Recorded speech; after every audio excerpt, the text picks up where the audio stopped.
आज्ञा दर्शक बंधु आपण मैंने जानी सारे आम ओडिशा रे गुटखा बियान हो सारी अवश्य गुटखा बियान है बहुत भल कथा किंतु ता सहित मद को जब बियान करते आहरी भल होता किंतु मद को सरकार जिते चाहिए भी बंद करें ना कहीं मद पैसा ही सरकार चले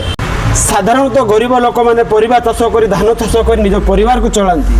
किंतु सरकार मद चाष करके आम ओडिशा को चलाती हुए तो मो कथा क्या आघात दे पारे किंतु जो कथा सत्य अटे मुझे कथा सब सामना करने चेष्टा करुँची कि देखो नवीन बाबू समय जी मद दुकान बंद होता से गुड़ाक पुणी मोहन सरकार रे रिओपेन कर यार कारण कौन कौन मद न बिकिले कौन सरकार चल पारे कि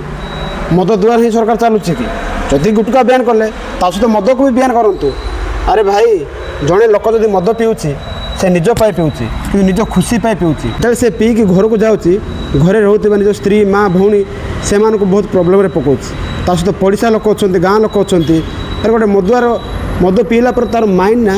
पूरा भेजा हो जाए से कौन करुच्ची कौन ना से निजे जापर ना से जो मुता हो हगा हो से जापर ना से से गड़िकी रही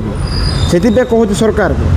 जदि आपण मैंने पार्टी ताहले निहाती भाव में मद को बयान करूँ आशा को सुनार ओडिशा करूँ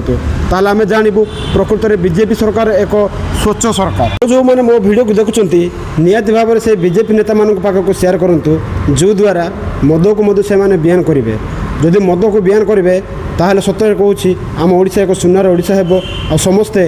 ओडिशा को जेपरी आगक नेबे सेपरी चिंताधारा आनिबे हाथ जोड़ी अनुरोध करुच्ची सार आपण मैंने जदि गुटखा को बयान करें सहित मद को बयान करूँ जेहेतु मद द्वारा अनेक लोक मान जीवन चली जाऊँगी।